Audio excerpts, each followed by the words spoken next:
विषय आमंत्रित रचना धर्म और आधुनिकता। हमारा बाह्य दृष्टि तक ही चिंतन न चले, हम अंतर्दृष्टि और बाह्य दृष्टि दोनों का संतुलन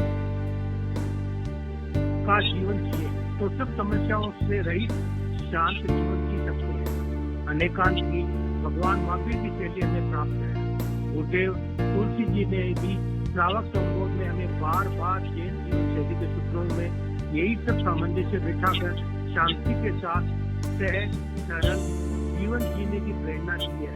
भारतवर्ष एक अध्यात्म प्रधान देश है। अध्यात्म एवं धर्म के संस्कार यहाँ लोगों की नस नस में प्रभावित रहे हैं। आदमी का नैतिक स्तर भी बहुत ऊंचा था और यहाँ तक कहा जाता है कि व्यापारी दुकानों के ताले नहीं लगाते थे। बाहर जाने वाला अपना घर खुला छोड़कर चला जाता और वापस आने पर सारा समाज का क्यों पड़ा मिलता। कोई किसी को लूटने की भावना नहीं रखता था। संतोषी जीवन जीने की प्रवृत्ति थी। सादगी, स्वावलंबन आदि से जीवन संघारित था। धर्म क्या है? आत्मशुद्धि के सभी साधन धर्म है। धर्म क्या है? आत्मशुद्धि के सभी साधन धर्म है। आधुनिकता क्या है?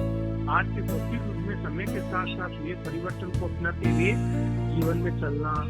आधुनिकता क्या है? आज के भौतिक युग में समय के साथ साथ हुए परिवर्तन को अपनाते हुए जीवन में चलना। एक और न मात्र अध्यात्म से अपना पेट भर पाता है, दूसरी ओर बिना अध्यात्म के न आदमी शांति से अपना जीवन यापन कर सकता है। ऐसे में आधुनिक युग में जीवन में धन के अर्जन के साथ साथ अध्यात्म के सृजन का योग बहुत जरूरी होता है। बिना धन और धर्म के समन्वय के वह बाहर से हंसकर भी भीतर से रोकता है। इसलिए धन भी रहे और उसके साथ धर्म भी रहे और ग्रस्त जीवन की ये सरिता सदा सुख और शांति के साथ बढ़े। पहले लोग संतोषी थे, जितना प्राप्त था उसी में खुश थे। तृष्णा केवल जीवन की बुनियादी आवश्यकताओं तक सीमित थी।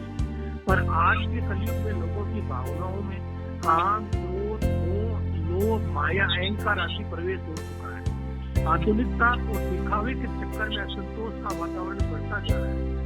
आज मानवीय रिश्ते सिर्फ और सिर्फ जरूरतों पर आधारित हो गए हैं। आधुनिक समय में जीवन में चमत्कार सही जीवन शैली व आध्यात्मिकता में जब होगा तब अपनी खुशी किसी इंसान या वस्तु में ढूंढने के बजाय हम अपने अंदर महसूस करेंगे। कुछ समय योग, ध्यान, एक्सरसाइज तथा परिवार आदि के साथ समय बिताने से तथा सोच पॉजिटिव रखने आदि से आत्मविश्वास भी बढ़ेगा और आंतरिक खुशी भी मिलेगी। खुश रहने का मूल मंत्र संतुष्टि और आध्यात्मिक जीवन जीना है।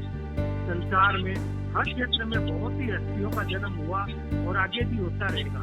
क्षेत्र सभी के अलग अलग होते हैं, पर विडम्बना यह है कि कोई वादा करके उसको पूरा नहीं कर पाता तो कोई लक्ष्मी का कूट खजाना भरकर भी मानसिक सुख नहीं पाता। कारण एक ही है, संसार ने आर्थिक प्रगति तो खूब कर ली, नए आविष्कार खूब कर लिए, पर जो भीतर का सुख होता है उसकी तरफ ध्यान नहीं देते। इसलिए हमेशा उनका मन खाली रहता है।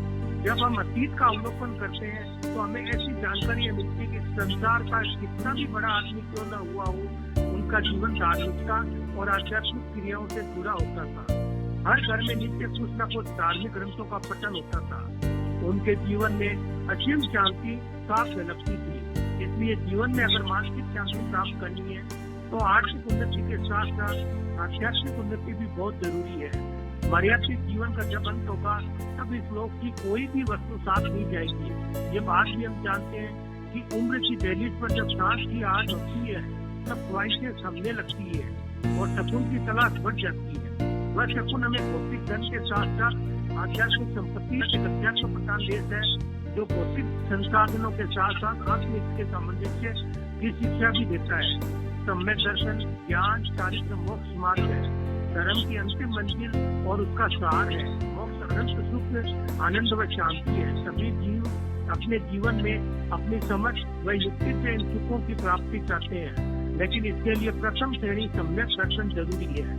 ग्रस्त जीवन में धर्म के साथ साथ धन भी जरूरी होता है, यानी आध्यात्मिकता के साथ भौतिकता भी जीवन निर्वाह के लिए मजबूरी बन जाती है। एक सम्यक दर्शी देह रेखा खींचने जानता है, यही आध्यात्मिकता और भौतिकता में सामंजस्य की नीति है जो आचार्य तुलसी ने श्रावक संबोध में ये नीति से हमको समझाई है। हम जीवन में सही से इसको उतारें और आध्यात्मिकता और भौतिकता में सामंजस्य अपनाएं। यही हमारे लिए काम में है।